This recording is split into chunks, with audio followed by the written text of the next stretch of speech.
everybody. Welcome to the Hallmarkies podcast. We're so excited today. We have a very special interview for you.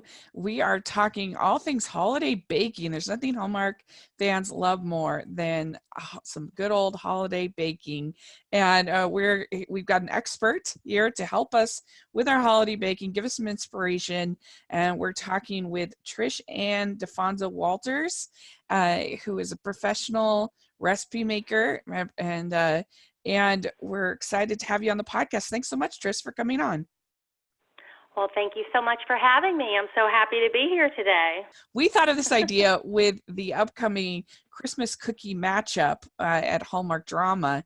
And so it's going to be fun to kind of talk about that. And but tell us a little bit about yourself and how you got into baking and your career of what you do. Okay, great. And yes, I have to say I am really looking forward to the Hallmark's Christmas Cookie Countdown.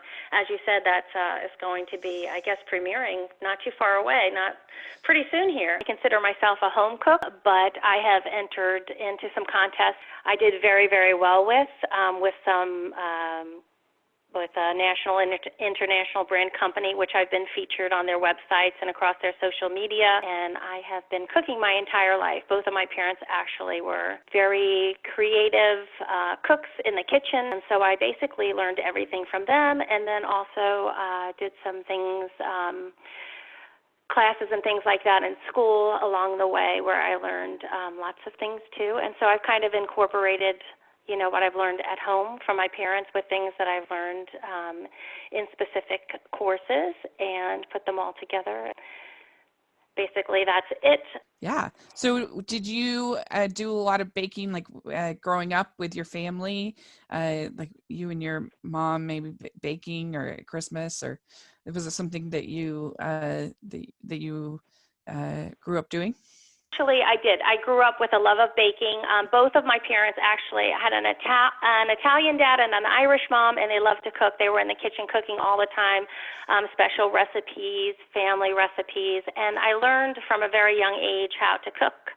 I loved it so much. Even when I was a little girl, I probably was about 7 years old, I remember asking for a little kitchen from the Sears catalog for children, like a toy kitchen. I remember using that during the day, always knowing, within a few hours, mom or dad's going to be in the kitchen baking something, and I can, get in there hands-on and learn how to bake things. And like I said, it wasn't like just my mom was great or just my dad was great. They both were very, very good in the kitchen with making things, and we always would have lots of family and friends over, and sharing the food, with everyone was just always such special times.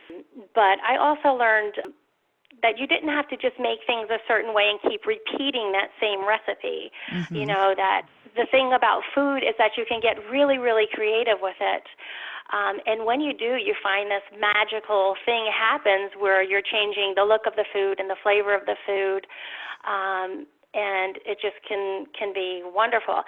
And so I remember sometimes when my mom would say, well, let's bake a cake tonight, and we went and looked, and maybe we didn't have everything that we would need for a certain recipe. She would say, well, how about we put this in it and this in it and this in it?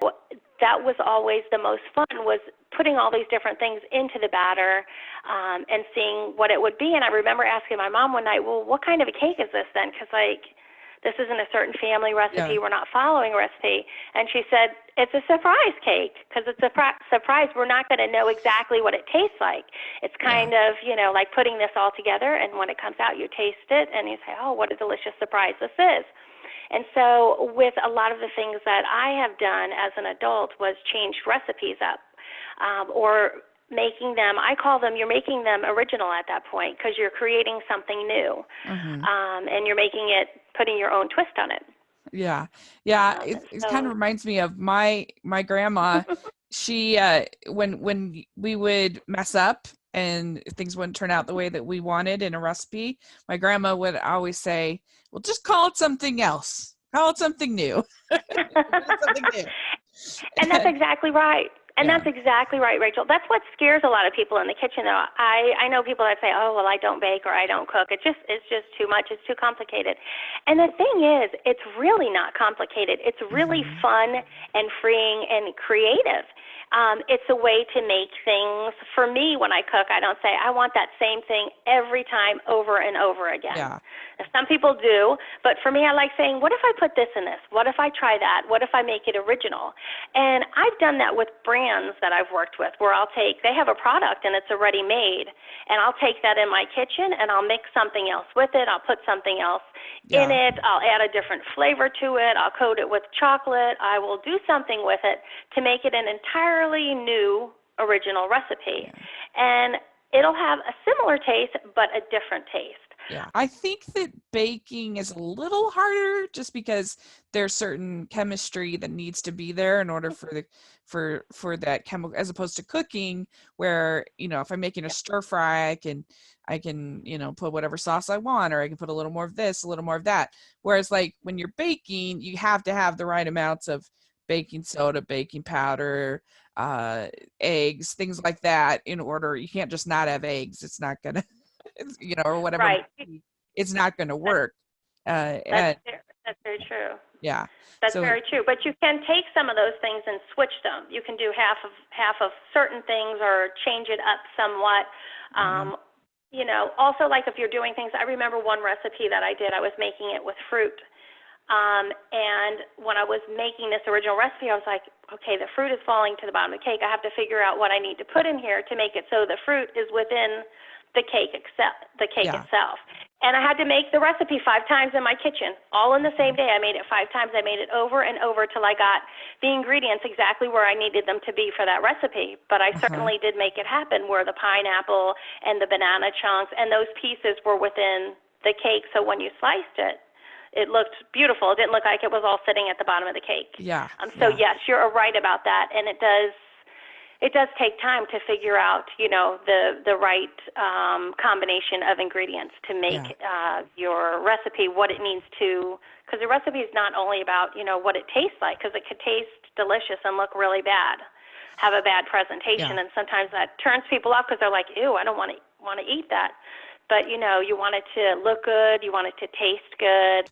Did you have holiday meals that were tradition that you had every year? You would have a particular meal at Christmas? Definitely. Well, with being Italian, our family every Christmas Eve would have this big, like a seafood fest.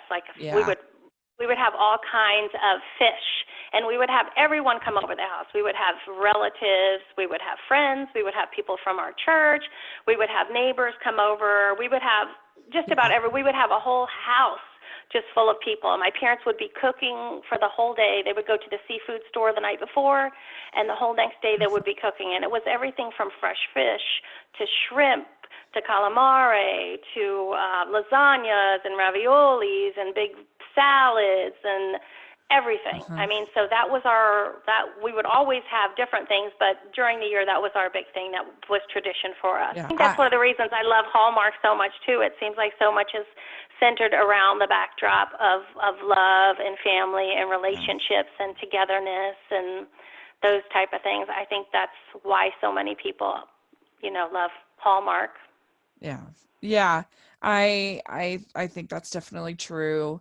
And sometimes you just need things that are comforting and sweet, and it helps you kind of relax a little bit. And I think that's what the Hallmark movies and Hallmark Christmas movies as particularly help you to be able to do. They're a little bit of a stress reliever. They're a little bit of escapism. Let's talk a little bit about your experience working with Food Network, TLC, some of those things. So how did that all come about? There was a brand name company that several years ago had a contest, and it was to take their product and to create original recipe with it. And at the time they were using TLC's Buddy the Cake Boss with some commercials and I believe things like that for them at the time. And that's what they were using to try and get, for people to send in their recipes or whatever. And so I saw that and I sent in my recipe and they got back with me. And basically the rest is history. I've been doing for the last 3 years, I've been doing original recipes, creating original recipes with their products. I've been featured across their social media platforms, and it's been kind of fun. I grew up in a little town in Castleberry, Florida, and I still live right around that same area, and it's just kind of fun because when you get some stuff out there like that, you see people see you in the stores and stuff, and they're like, I've seen you on, what did I say, that cake company or that, and I'm like, yes. So it's kind of exciting a little bit for people to recognize you from things like that. Did you submit as part of the TLC thing? What recipe did you make? It wasn't TLC. It was a company that, like I For said, was, I don't know how they were related at all to TLC, but I do know that Buddy the Cake Boss was part of who was advertising for that.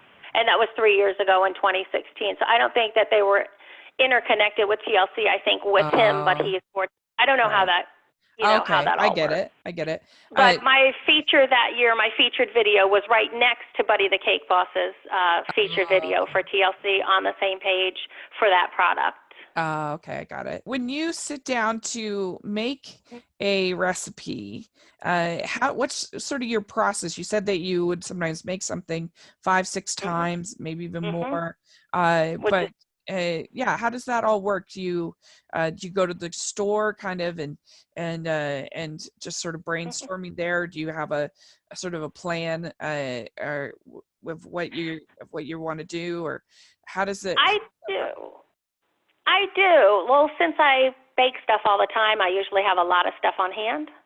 Someone else maybe that doesn't bake all the time might have to go out and buy a lot of stuff. I just go out and buy some of the stuff that I need, and sometimes I'll get a great idea, while I'm putting it together. I'll think, I can mix this in it or that in it or, whatever to make it taste a certain way or be a certain texture.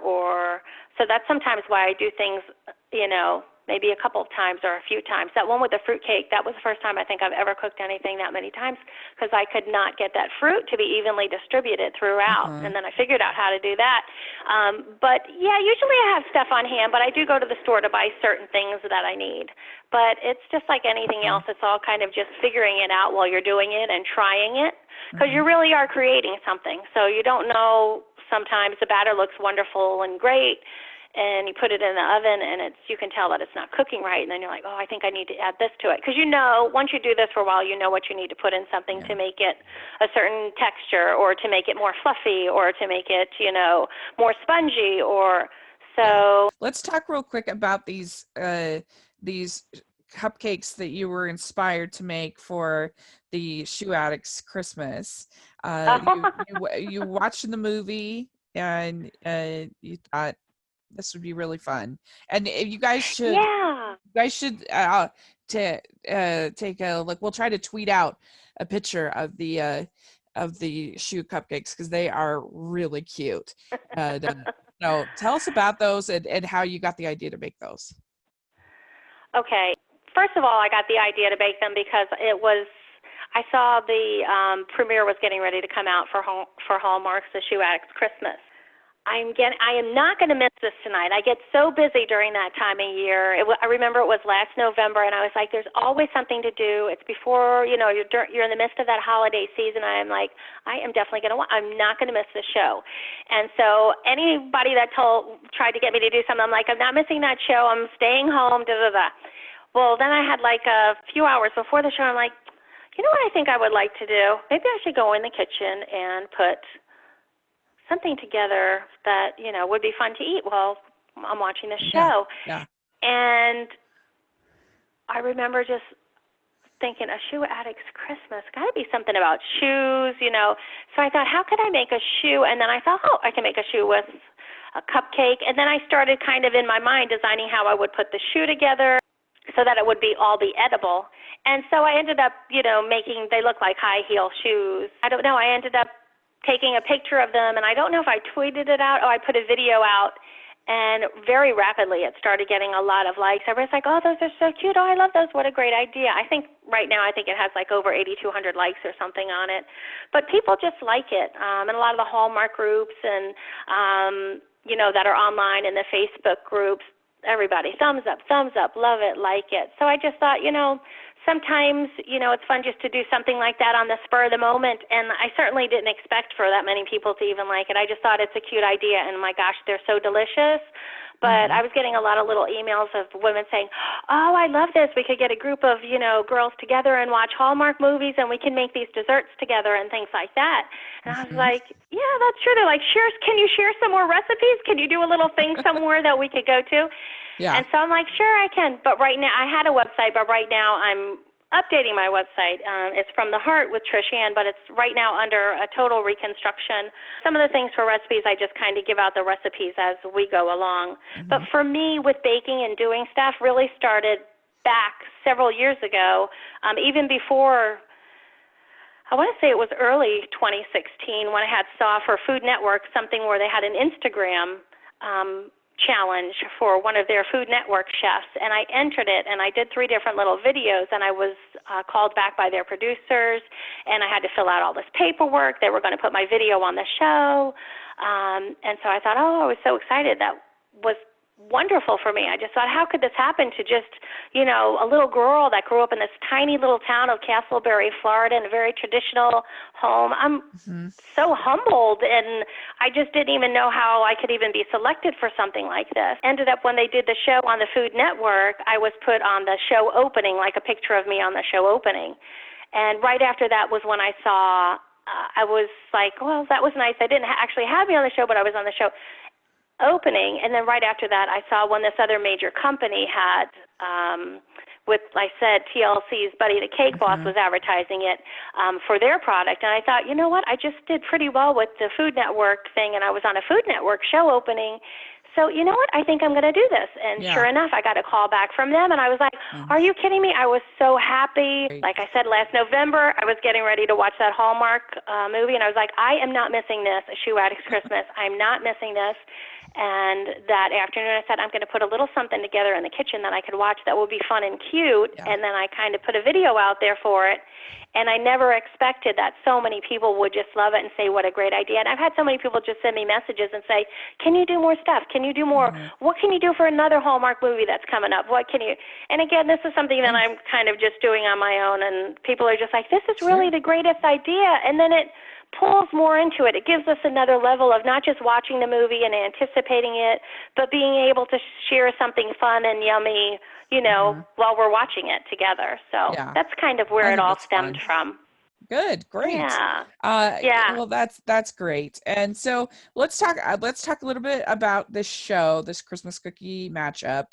The basic of the show, as far as we can understand, there's going to be 5 episodes, and a home cook is going to be paired with a actress from When Calls the Heart, and Jack Wagner is going to be hosting, and each week one of the pairings will be eliminated till you get to the final show off, and then the winner will earn $25,000. So it's pretty big payoff. How awesome, right? How amazing is that? How amazing is that? It's like, how lucky would you get to be on a show like that, and then to be paired up with one of the actors? I just couldn't even imagine. They must just be feeling like they're living in some type of a dream or something. It's like when you are, like I said, when you are someone that is just, you're just someone that loves what you do, like me. You're just from a tiny little hometown. You really just do what you love. You grew up with people around you that love to cook, and you learned from them. And then it's like you get selected to do something that's so wonderful. You just kind of can't even believe it. And I know what these contestants are going to feel like, because last October I went to an event that was at Paula Dean's house, and we all had a chance to talk a little bit when the event started, and I spoke a little bit about myself and what I did and what I enjoy doing, and a little bit about the original recipes that I had created. And this was kind of like you went to different areas of the house and had a tasting. And when we got to the kitchen, Paula Dean came out and said, she said this to everyone in the room, we have a very special guest here today that I'm happy to introduce, and she's going to be putting together this appetizer for us. And I thought to myself, oh my gosh, who is going to be walking out into this kitchen? All I kept thinking was, who is this going to be? This is going to be someone either from the Food Network, or is this going to be, who is this going to be? And she ended up saying my name. Oh. And I said, I was shocked. And she said, here's all the ingredients, put it together. I'm going to go around the room and mingle. Here I was cooking in Paula Deen's famous kitchen that's been on the Food Network and every television show, basically. I was just like, I felt like the whole day like I was in the middle of a dream. And there's not many people that could say, oh, I cooked in Paula Deen's kitchen with her. Came around and said, oh, that's a cute idea what you did with the eyes. I would have done the eyes this way, but you're creative and you're doing the eyes that way. Because it's just like you do it your own way, even with that was one of her recipes, but I did little different things my way. But you just feel like, how are you so lucky? How did this happen to you? And some people I know, they're like, things just happen for a reason. If you're on a certain path, that's going to happen. And so probably that's why that happened for you. But these people that are going to be on the Hallmark show, they are going to it's just going to be amazing for them. It's going to be really But the only fun. thing about it that I think is really going to be super fun, well, all of it's going to be super fun to watch. Yeah. But the thing that I think about it that's going to be really, really fun is that when you're cooking at home, you're making things and you're taking your time and you're enjoying it, and when you're like have a time and a certain amount of time you have to do it, it really changes things because the pressure's on. So the pressure's going to be on them. So not only is the pressure, it's going to be so fun to watch, not only the pressure's on them and they want to, they want to make something really special and really delicious and they want to win. Here they're going to be standing with this wonderful celebrity that they've been watching on TV all this time, which is going to make them probably even more like nervous or feel like, oh, now I'm standing by someone that I just can't even believe I'm here. I must be standing in heaven in this kitchen doing this, wonderful program. So it's going to just be so much fun to watch. It'll be fun seeing our Hall stars, are these actors in this kind of different environment, because When Calls the Heart is a period show. In Hope Valley. And so it'll be fun seeing them. And also, I imagine that as they work together, these ones that make it through to the final show, that will be fun to see the pairing kind of evolve over the 5 episodes. So that will be cool. And so in your opinion, what do you think makes the perfect Christmas cookie? The perfect sugar cookie or gingerbread? Well, everybody would first say the way it looks, because they always need to look really good, but that's not it. That's for the person that's really going to be eating it. You go, oh, I want to pick this one. People always look at the cookie tray, and everybody likes something different because we all have different tastes. That's what makes us so wonderfully unique. Just like cookies, they're all wonderfully unique. But so what looks good to me may not look good to you. I may like something that has coconut on it, and you maybe do not like coconut at all. You're looking for something with maybe chocolate or chocolate chips or peanut butter in it. So it's different for everyone. But for me, as far as for cookies, the perfect cookie has the right consistency and it has the right texture and it tastes delicious. To me, that's the perfect cookie. But there are so many perfect cookies that there really can't be a judge for one cookie, just like I said, because we all have wonderfully unique tastes. So we're all going to like something different. So it's very hard to judge a cookie competition if there are multiple cookies to choose from. It's just like going to a cookie swap at Christmas time. You get all your friends together and they come to your house and everybody puts out their cookie and they're all delicious because they're all unique, but they all have different flavors. So it's very, very hard. Unless we're all making the same cookie with the same ingredients. And even with that, the flavor would be so much the same. It would be hard to choose which is the best out of the same. Unless you mix it up your own way and make it original, then it's different. Are there any other tips that usually the home baker might get wrong that will help them to make the better cookies? I always like to chill my cookie dough. Okay. Even if it's just for a short amount of time, even if it's for 10 minutes, 15 minutes. Great. Some recipes, you're supposed to chill them overnight. But even if it's something that doesn't need to be chilled, I chill it. I do it for a few minutes. It's easier to scoop it out, or if you're rolling it, it's easier to roll it. Using like a teaspoon, it's easier just even to put it on the teaspoon and just put it, down on your cookie sheet. And also when it's cool, it always like prevents the dough from expanding on the cookie sheet. Because when you just mix something up and you're just taking it, you're putting it in a scooper, it always kind of starts going further out around the edges than it should. And when it has a little bit of a chill on it, it doesn't expand on the cookie sheet. And also I always find that when you chill it, like for some reason the coldness and the chilling with the ingredients, it helps it to like naturally blend the ingredients together somehow. The flavor is always a little bit richer when you chill the cookie dough. Yeah. You can taste more of that cinnamon, or you can taste more of that, whatever, vanilla. It just tastes a little bit richer when you chill it for a few minutes. So when we had talked about off the air that one of the things I swear by that helps to make great cookies is you slightly underbake your cookies. Just a minute or two, and so that keeps them soft and gooey and delicious. And you said it, Rachel. You said it.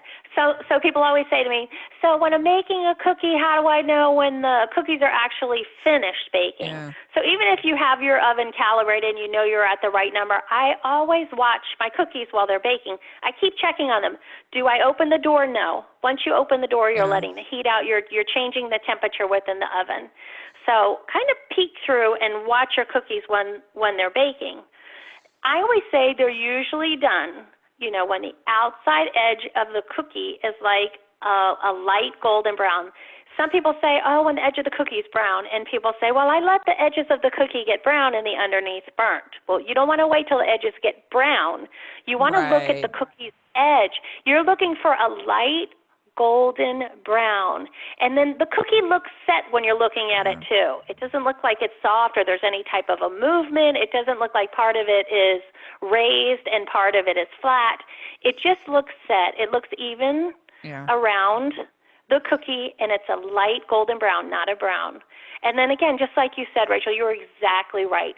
For a soft cookie, you don't have to cook it as long. And, the cookie center should look a little bit underbaked. When you take that cookie out and let it cool for a minute, just like so delicious, right? Yeah. Soft, chewy. And then some people say, well, I don't like that. I like a crispy cookie. Just leave it in a tad longer then. Leave it in a minute or two longer. When you take it out and let it cool, you're going to have that crispy cookie that you're looking for. Yeah. You don't want to leave it in too long. Mm-hmm. Yeah. If the cookie is brown, if it looks done to the eye, you probably overcooked it actually. It's over. Exactly. Yeah. Exactly. But many home cooks will see, or if they're new cooks, they say, well, it said when the edges were brown and then the underneath was brown and black too. I'm like, not brown. You're not looking ever for the edge of your cookie to be brown. Right. You're looking for a light golden brown, like a light golden brown. Then you're going to get, that delicious, perfect cookie. You want that nice, soft center. If it's a little bit underbaked, it's just perfect. They taste so fresh and just delicious. And I always say with that too, use the middle rack. Some people don't even think about that. They'll just pull one of the racks out and stick it on there and shove their cookies in there, and they're cooking. I always use the middle rack of my oven because like everything in it always cooks evenly when you have it in the center. Like the corners of the oven, they're always known to be hotter areas. And then if you've got it on the top rack by the corners, then the outside cookies that are on your tray will cook faster than the interior cookies on the cookie tray or the cookie sheet. And then so you've got some cookies that are perfect and some cookies that you don't even want to eat. They're overly cooked. Yeah. So to me, always use the center rack in the oven, and they'll always come out. They'll always come out really good and delicious. Well, this has been so much fun to talk with you. We're definitely looking forward to the Christmas cookie matchup. So let us know if you're listening. Let us know what your favorite Christmas cookies are. We'd love to have those recipes and to share. And Trish, thanks so much for coming on the podcast. This was a lot of fun. Thank you so much for having me. I had such a fun time. Thank you so much. I really appreciate it. Thank you. Yeah. So, Trish, how can people follow you on social media, all that fun stuff, and try out your recipes? Well, like I said, right now my website is down. It's being rebuilt. Okay. But it's going to be From the Heart with Trish Ann. You should be able just to Google that. And I am on Twitter and I am on Instagram. And maybe, Rachel, we can share a link to those with Sure. This podcast. And if we share the link, they can just, anyone that's listening can just click on them and come on over and visit my Instagram and Twitter page. That would be wonderful. Yeah. What's your handle on Twitter? It's From the Heart with Trish Ann. Okay, great. And you can follow me at Rachel's Reviews, all of our social media, iTunes and YouTube, and on Rotten Tomatoes. So check that out and make sure you're following the podcast at Hallmarkies Pod, all of our social media. And if you're listening on iTunes, please give us your ratings and reviews. And if you're listening on YouTube, please give us a thumbs up, subscribe to the channel. We really appreciate that as well. So thanks so much again for coming on the podcast. And we will have to touch base with you after the show and to hear your thoughts. That sounds fantastic. Okay. I'm so looking forward to it. Yeah. Thank you so much for your time today, Rachel. I really appreciate it. And no problem. We'll talk to you later. Merry Christmas. Thank you. Have Bye. a great day. Thank you.